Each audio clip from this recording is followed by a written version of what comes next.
KFSR and CMAC present the Central Valley Ledger, a public affairs program featuring stories from all over the Central Valley with Sevag Tateosian, 90.7 KFSR.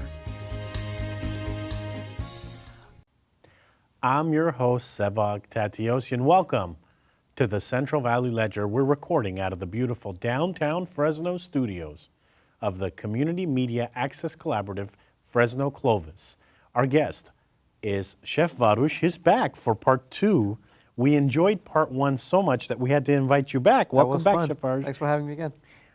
Last time, a recap, we talked about gluten and how you, a chef, pastry restaurant, a regular restaurant, then you find out you had gluten, and it's like, well, that was the reason you were causing you were having these issues. But continuing on the topic of gluten, a very good question came up when we were setting up for this interview is, what about, like, you have issues but your partner doesn't have issues, working with your partner?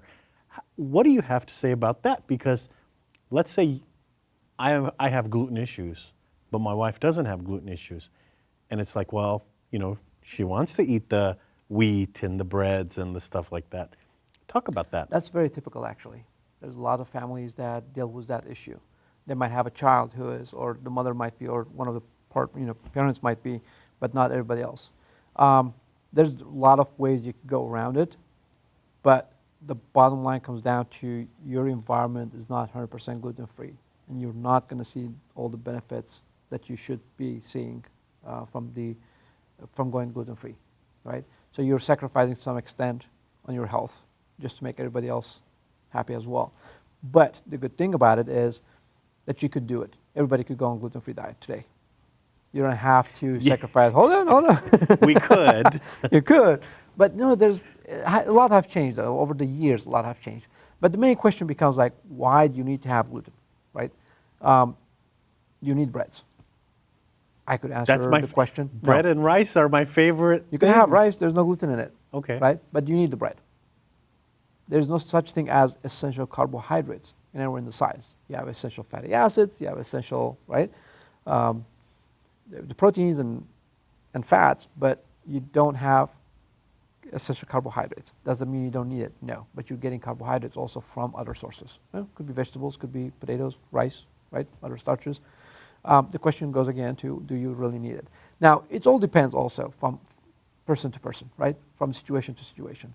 If your partner is severely allergic or has celiac issues, I would say make that little sacrifice and go for it. Make the house completely like a safe haven, right? Because you don't have that outside when you're at the restaurant or eating at family's house or whatever, right? So at least that's the least you could do for your partner. Vegetables. We just saw a picture on screen of delicious looking vegetables. Mm-hmm. Do vegetables have gluten, and how important are they? Unless it's wheatgrass, but no. That's a good question. So here's the only time they might have gluten in them. It's not in them, but they could be contaminated through cross-contamination. Let's say I'll use the cutting board to chop your spinach while there's some flour on it, or I just slice some bread, right? That's where you could end up with cross-contamination, and that could be an issue for some people. But I think that's an excellent question because most people don't eat enough vegetables, right? There could be plethora of reasons why, but I think most of it because up until a couple of years ago, everything that has fat in it, it was a no-no, right? So everybody just boiled the hell out of the vegetables until it tasted like nothing at this point, and you just don't like to eat it. So everybody's like, no, I don't like broccoli. Well, if you boil it, it's going to taste like, nothing really tasty. But the good news is you could add some vegetable, you could add some good fats to it, whether it's olive oil, some grass-fed butter, and you're good to go. So two things. Mm-hmm. One, today, one of the things that I did is eggplant, chopped up eggplant, put a little bit of olive oil and garlic on it and put it in the oven. Mm-hmm. Some people say the olive oil I put on it, unhealthy. What say you? The only time it could become unhealthy is if you are overheating the olive oil. So it's going beyond what's called the smoke point, right? So, but other than that, you could use, for example, avocado oil that has the highest smoke point, and it's not inflammatory.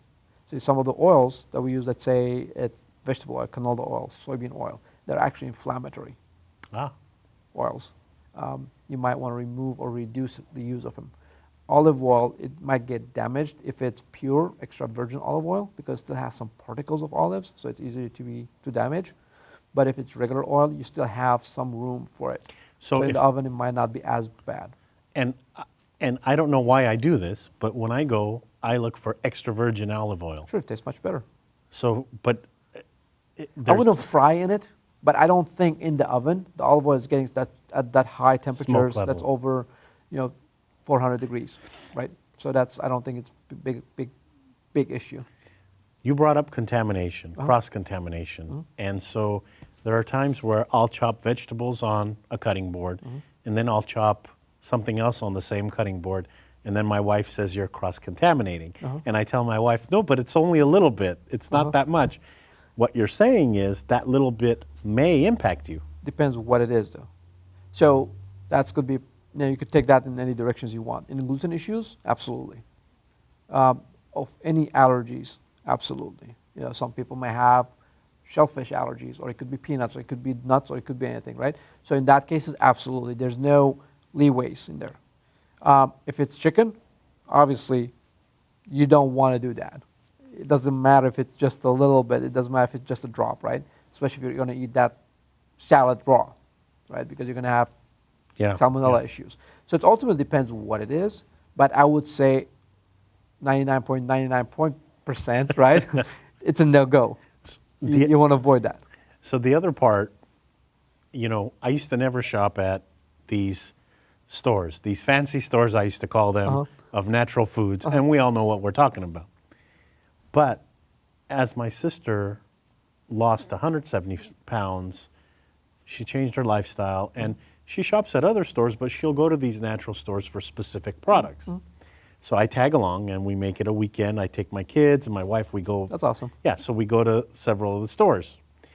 And before, I used to think the stores are always expensive, and so we didn't shop there. I didn't shop there. But I realized the other day there was cereal on sale, and it was $1 and something, marked down from $5 and something.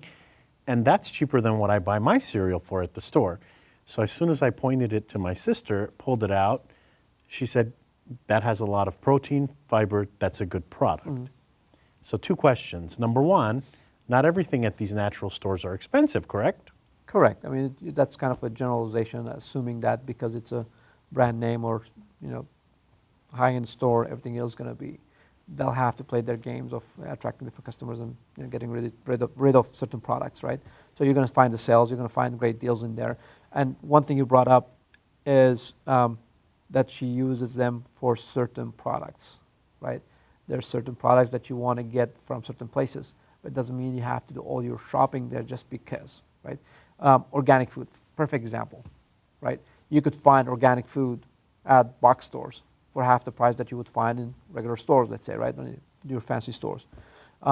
Is it a difference? No. It's the same thing. Would I want to pay twice as much for it? No, I'm Armenian. Come on. No, it's not going to happen. But there are some things that you want to go. You want to make sure you get the highest quality, or there's some products that you won't find anywhere else. So absolutely, yeah.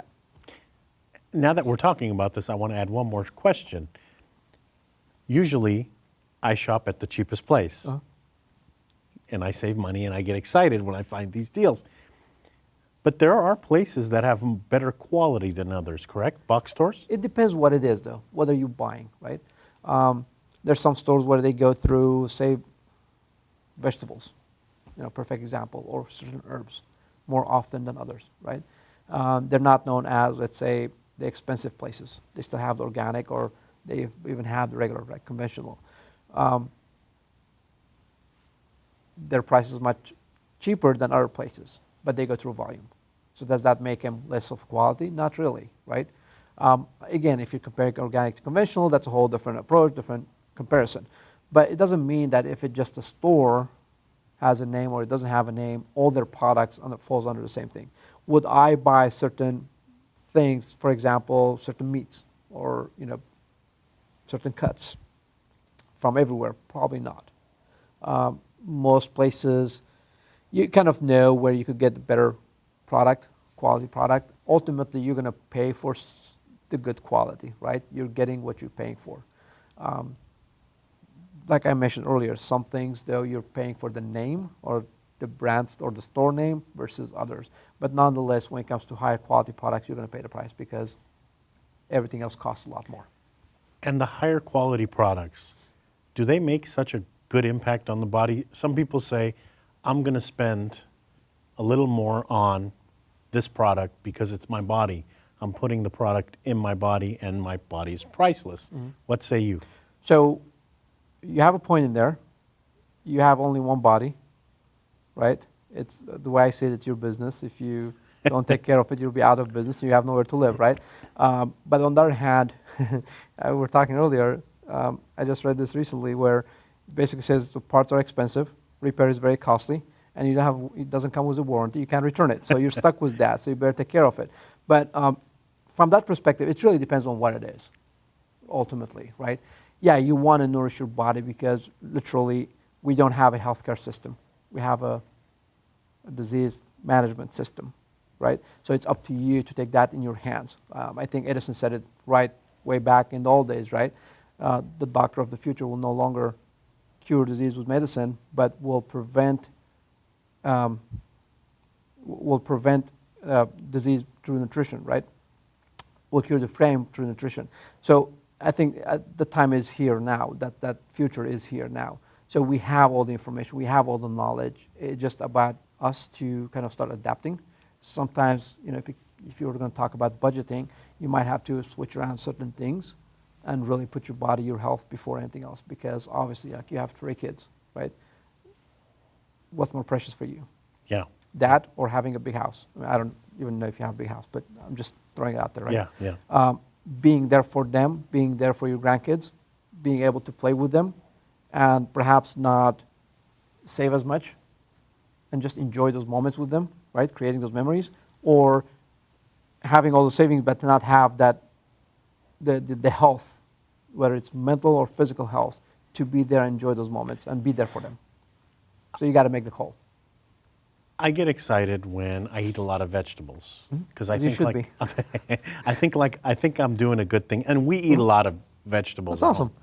But the flip side is we don't eat a lot of fruits.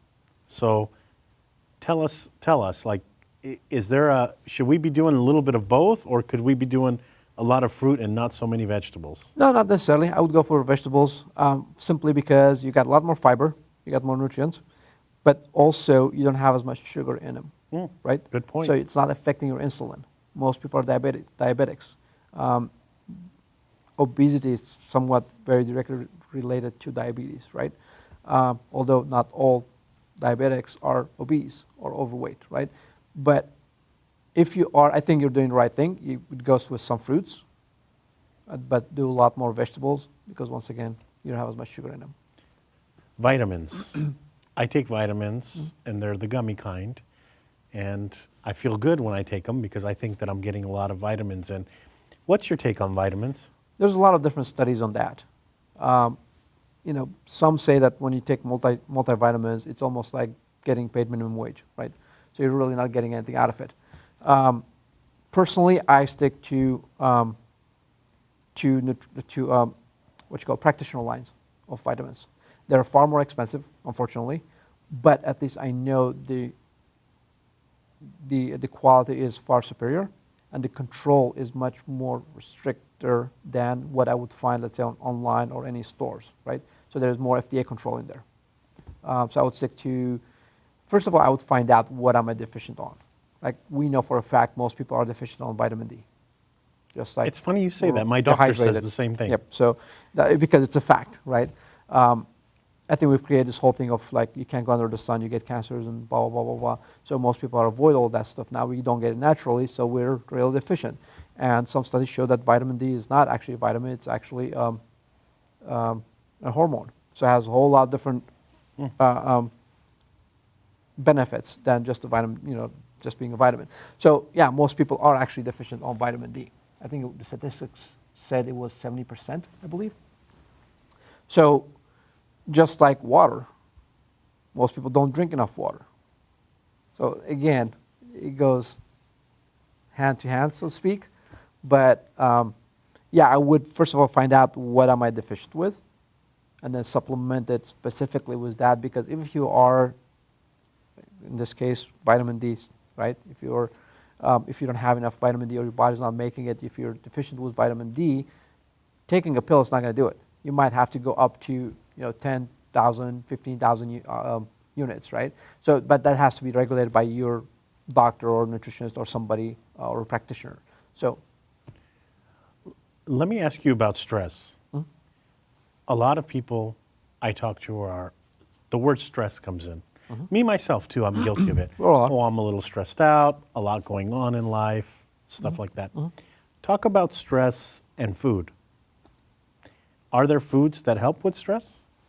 There are some. Obviously, once you reduce inflammatory foods, that's going to affect on your health as well. And right? What are inflammatory foods? So, gluten, your favorite, sugar, dairy. My second favorite, yep. My third favorite. You look at my fridge, you're mentioning everything I haven't seen it, but that's pretty much typical, right? Corn, grains, soy for some people, peanuts, they're all inflammatory. Some of the oils that I mentioned earlier, they're inflammatory. They have more omega-6s than they have omega-3s. So you've mentioned you really want that? everything in my fridge. So let me ask you, what should I be eating? I eat peanut butter. I eat peanut butter and jelly. Okay. I eat deli meat. Okay. I eat bread. Okay. I love mayo. Don't get me started on that. But tell us what I should be eating. So you have peanut butter, which you put it on a grain or slice of bread. On a grain. Which is inflammatory. Peanut butter itself is inflammatory. I would switch to, let's say, almond butter or, different nut butter. Peanut's not a nut, actually, right? You know that. It's a legume. But that's besides the point. Cold cuts, they're loaded with preservatives, additives, nitrates and nitrites. But you'll be happy because I get the natural stuff. Okay, that's fine. But still, what else is in it, right? Yeah. So ultimately, why not have a slice of chicken breast? And slice it, cook it yourself. Or get some chicken breast, roast it, and pull it apart and use that, right? And it costs you cheaper, actually. You get a whole lot more for your buck. But we're not accustomed to, like in the morning for breakfast, if you ask some people, they'll eat a cold cut. Mm-hmm. They don't eat a chicken breast, but it's a little different thinking, right? And you could do, a couple of eggs, right? Mm-hmm. 3 eggs, some veggies, little herbs, whatever you want. You're getting all the nutrients that you need at that point. You've got the proteins, you've got the fibers, right? You got some good fats, right? I know some people think eggs are bad fats for you, or egg yolk is bad for you, or makes cholesterol, but those have been debunked by studies, right? So 3 eggs, handful of spinach, whatever herbs you want or spices, right? You've got everything. You could slice a half avocado on it, and you've got a perfect meal right there. That will actually hold you longer than peanut butter and jelly or sliced meat and some bread. Why? Because you're going to break the carbs much faster than you would, or your body would, digest fiber. So it keeps your insulin level more even. It helps you better with the stress, right? But also, going back to your stress thing, some foods are more helpful. Those that have potassium, that have magnesium, right? Because it helps you relax. Examples. What's an example of a potassium, magnesium? Bananas. Bananas, okay. For example, I would drink coconut water.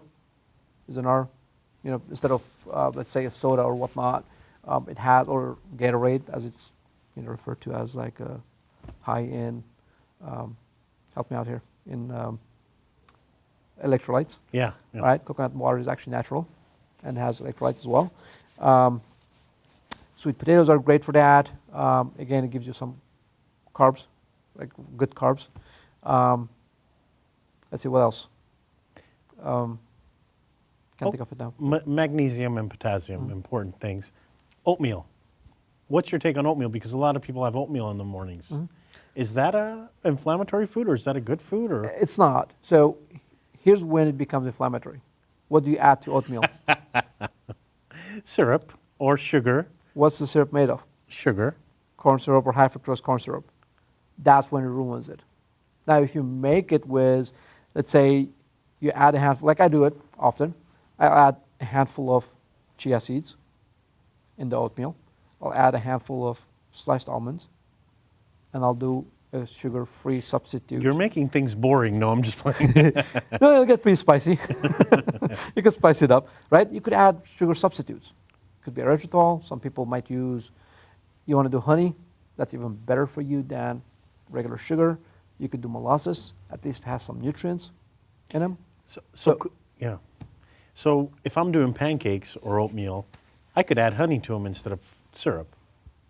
Sure, you could. It's better for you at least. You're still, I would still add more fiber to it, like whether it's almonds or chia seeds, which is pretty much purely fiber. You're adding a lot more, also because it holds you longer. It drops the carbs load, and it holds you longer. Your body will break it down much slower than just regular with sugar or the syrups. So this may be a hard question, and I may be putting you on the spot, but what little secrets or what little things could we be doing every day that would help us in the health journey? And I'm asking you this because it's funny that we're having this conversation. Not too long ago at my work, someone from the sheriff's department came and is helping us exercise one day a week. That's awesome. At the end of the work day for a half hour. He taught me that to run in place, instead of running in place, put your hands against the wall, lean, and then high kick, get your heart rate up. I do that for 30 seconds, and my heart rate's higher than if I was jogging for 10 minutes. So that's a little trick So it's that I've learned. high-intensity training. High-intensity training. But what little secrets, whether it's food items, whether it's stuff we could be doing that we don't think of, what little secrets can you give us that can make us healthy just like that? So nothing's going to make you healthy just like that. Shucks. That's a myth. I wanted the easy That's way a myth, out. Right.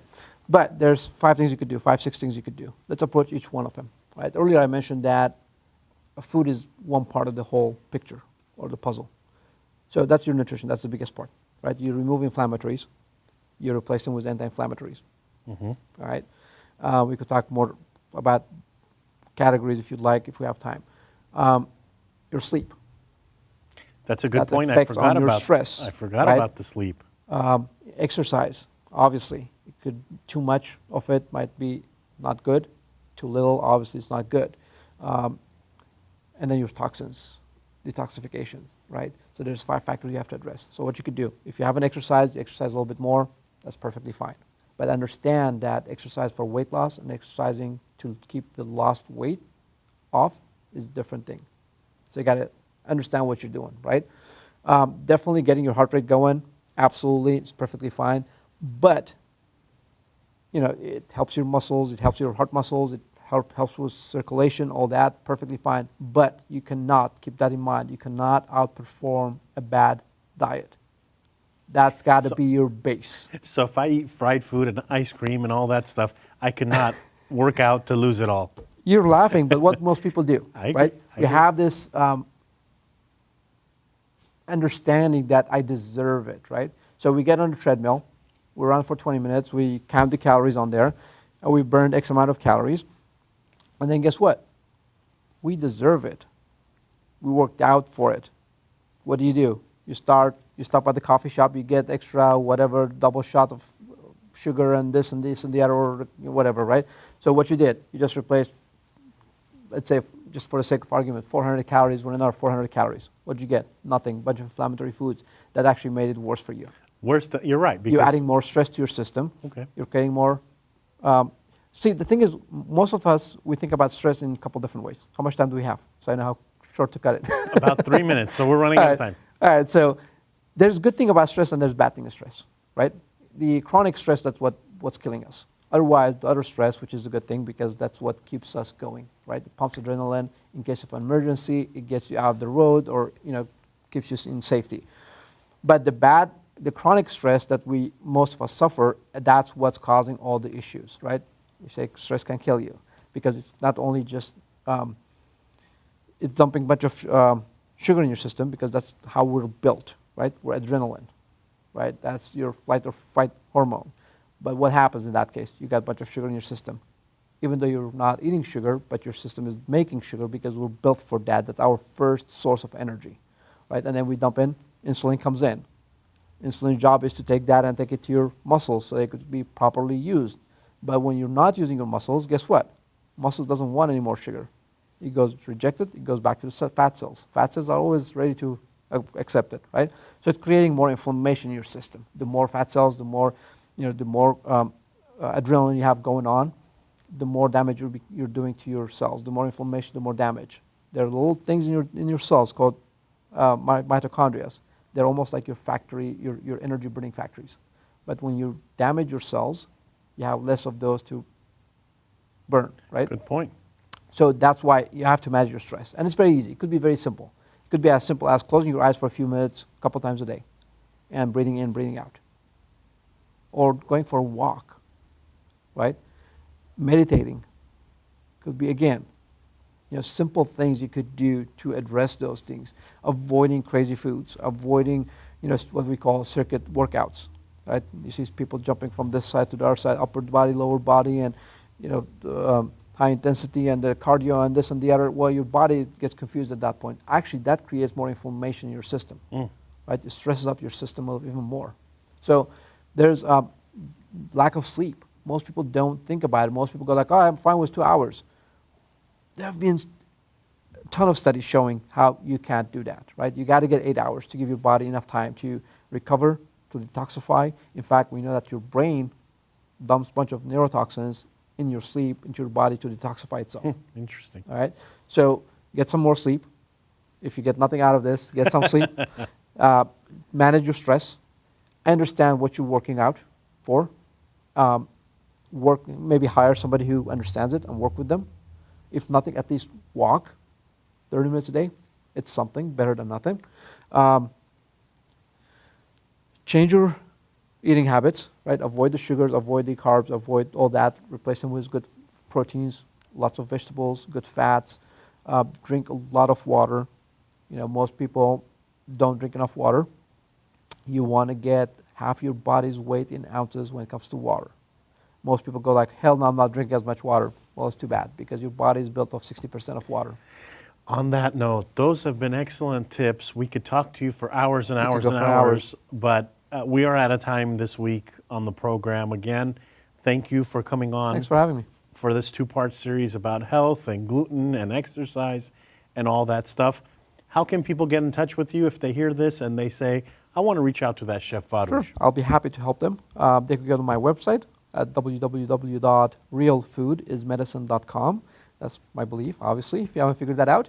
Or they could follow me on Facebook, or they could reach me on my phone at 213-6121. That's 559-213-6121. Thank you, Chef Varouj, for coming on the program. Thanks for having me. That's all for this edition of the Central Valley Ledger. Thank you to the volunteer crew that made this production and every production possible. Their names are on the credits after this broadcast. Thank you also to those listening to this broadcast on KFSR 90.7 FM and to those watching on CMAC, Comcast 93 and AT&T 99. This week was part 2 of a 2-part series with Chef Varouj, a local chef, lifestyle expert, all kinds of things this man knows. We hope that you were educated in this 2-part series. I know that I'm going to change some things, not all, but some things that I'm doing in life. Tune in next week to a new edition.